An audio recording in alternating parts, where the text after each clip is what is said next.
Hi friends, ఈ వీడియోలో మనం టీజీ టెట్ 2025 8 జనవరి 2025 షిఫ్ట్ 1లో జరిగిన పేపర్ 1 టెస్ట్కి సంబంధించి ఎక్స్ప్లెనేషన్లో 5వ పార్ట్ మనం చూస్తున్నాం. ఈ వీడియో కనుక మీకు నచ్చితే తప్పనిసరిగా లైక్ చేయండి, షేర్ చేయండి, అదేవిధంగా సబ్స్క్రైబ్ చేయండి.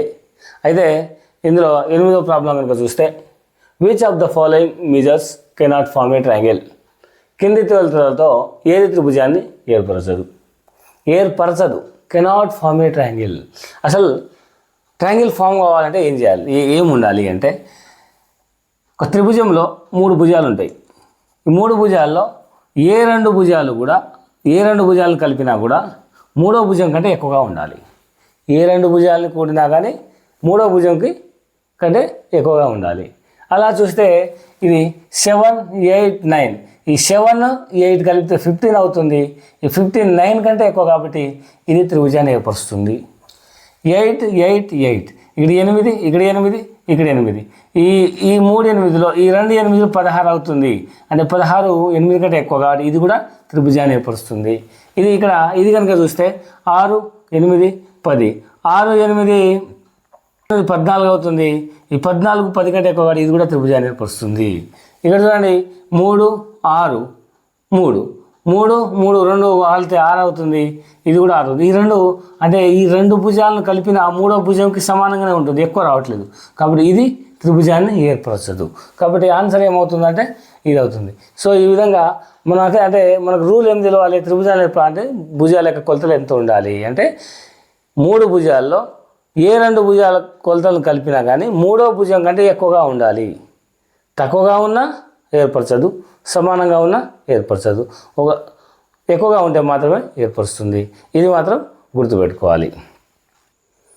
చూడండి 9వ problem. In a triangle the height is double the base and its area is 576 square centimetres, then its a height. దాని యొక్క ఎత్తు ఎంత? ఒక త్రిభుజం ఎత్తు 2 రెట్లు ఉంది. ఆ త్రిభుజ వైశాల్యం 576 చదరపు సెంటీమీటర్ అయినా ఆ త్రిభుజం ఎత్తు ఎంత? ఇక్కడ సొల్యూషన్ కనుక మనం చూస్తే, అసలు త్రిభుజం ఎత్తు మరియు బేస్, ఎత్తు మరియు భూమి ఉన్నప్పుడు దానికి ఫార్ములా ఏందనేది మనం ఫస్ట్ తెలుసుకోవాలి. అసలు ఎత్తు భూమి డబుల్ ద బేస్, ఎత్తుకి డబుల్ బేస్ ఉందన్నమాట. అంటే బేస్ని బీతో సూచిస్తాం, ఎత్తుని హెచ్తో సూచిస్తే హెచ్ ఈజ్ ఈక్వల్ 2b అవుతుంది. చూడండి హెచ్ ఈజ్ ఈక్వల్ 2b అవుతుంది. అప్పుడు మన త్రిభుజం ఫార్ములా కనుక మనం చూస్తే, త్రిభుజం area is equal half into b into h, ఇక్కడ చూడండి హెచ్ అనేది 2 ఇంటూ బి అవుతుంది. సో హాఫ్ బి, హెచ్ బదులు 2b రాస్తాం. అప్పుడు చూడండి హాఫ్ ఇంటూ 2 క్యాన్సిల్ అవుతుంది, 2 క్యాన్సిల్ అవుతుంది. బి ఇంటూ బి స్క్వేర్ అవుతుంది. B square is equal to దేనికి సమానం? 576 చదరపు సెంటీమీటర్కి సమానం. అప్పుడు బి ఈజ్ ఈక్వల్ టు మనకు కావాలి. ఇక్కడ చూడండి బి ఎంత? బి స్క్వేర్ ఈజ్ ఈక్వల్ 576 అయినప్పుడు బి ఈజ్ ఈక్వల్ టు దీన్ని కూడా ఒక స్క్వేర్ రూపంలో మారిస్తే 24 ఇంటూ 24 అవుతుంది. 24 ఇంటూ 24 576 అవుతుంది. కాబట్టి 24 స్క్వేర్ ఈజ్ ఈక్వల్ 576. అప్పుడు 576 బదులు 24 రాస్తే 24 స్క్వేర్ అవుతుంది. బి స్క్వేర్కు 24 స్క్వేర్ క్యాన్సిల్ అయితే బి ఈజ్ ఈక్వల్ 24 అవుతుంది. సో ఈ విధంగా మనం దాని యొక్క బేస్ని మనం కనుక్కోవాలి. అప్పుడు మనకు బి ఈజ్ ఈక్వల్ 24 అవుతుంది. బి ఈజ్ ఈక్వల్ 24 అయినప్పుడు బి ఈజ్ ఈక్వల్ 24 కాబట్టి హెచ్ ఈజ్ ఈక్వల్ 2 ఇంటూ 24 చేయాలి. So h is equal 24 into 2 is equal 48 అవుతుంది. H is equal 48 centimetres. అంటే మనకు బేస్ వస్తుంది. ఫస్ట్ ఈ బేస్ని మనం దీని యొక్క 2 ఇంటూ బి కాబట్టి బేస్కు 2 రెట్లు కాబట్టి హెచ్ ఈజ్ ఈక్వల్ 24కు 2 రెట్లు 48. సో హెచ్ ఈజ్ ఈక్వల్ 48 అవుతుంది.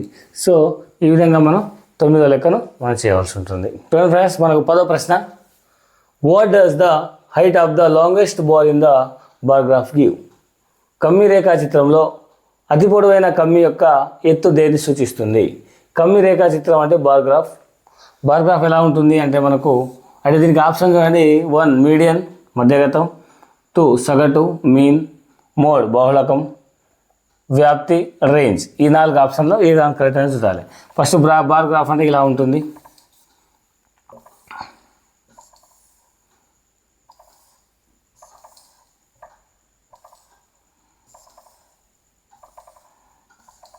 ఈ విధంగా బార్ గ్రాఫ్ ఉంటుంది.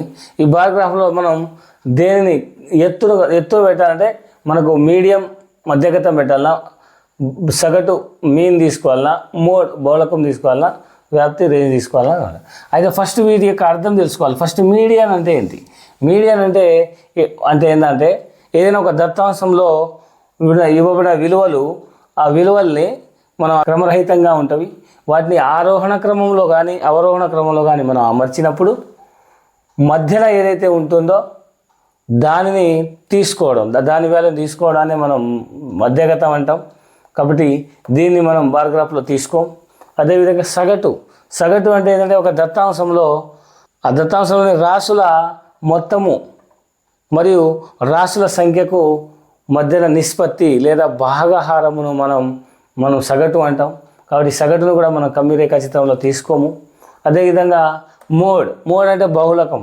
అంటే ఇవ్వబడిన దత్తాంశంలో ఎక్కువగా ఉన్న దత్తాంశాన్నే మనం ఏం చేస్తామంటే బహుళకంగా గుర్తిస్తాం. అయితే ఇక్కడ ఏమన్నాడంటే లాంగెస్ట్ బార్ అంటే పెద్ద బార్ ఎక్కువగా ఉంటుంది కాబట్టి మనం బహుళకమును మాత్రం తీసుకుంటాం. అంటే కమ్మి రేఖాచిత్రంలో మనకి ఏం తీసుకుంటాం అంటే బహుళకం తీసుకుంటాం.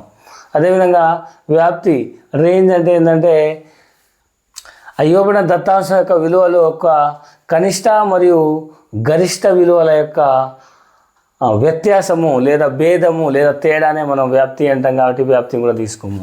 మనం తీసుకునే ఆన్సర్ ఏంటంటే మూడవది బహుళకము. అంటే ఎక్కువగా ఏది ఉంటే దాన్నే మనం ఎక్కువ గ్రాఫ్లో మనం ఎక్కువ కమ్మిలో బార్లో తీసుకుంటాం కాబట్టి మనకు ఆన్సర్ బహుళకం అవుతుంది. ఇది ఫ్రెండ్స్, ఈ వీడియో కనుక మీకు నచ్చితే తప్పనిసరిగా లైక్ చేయండి, షేర్ చేయండి, అదేవిధంగా సబ్స్క్రైబ్ చేయండి. Thank you very much.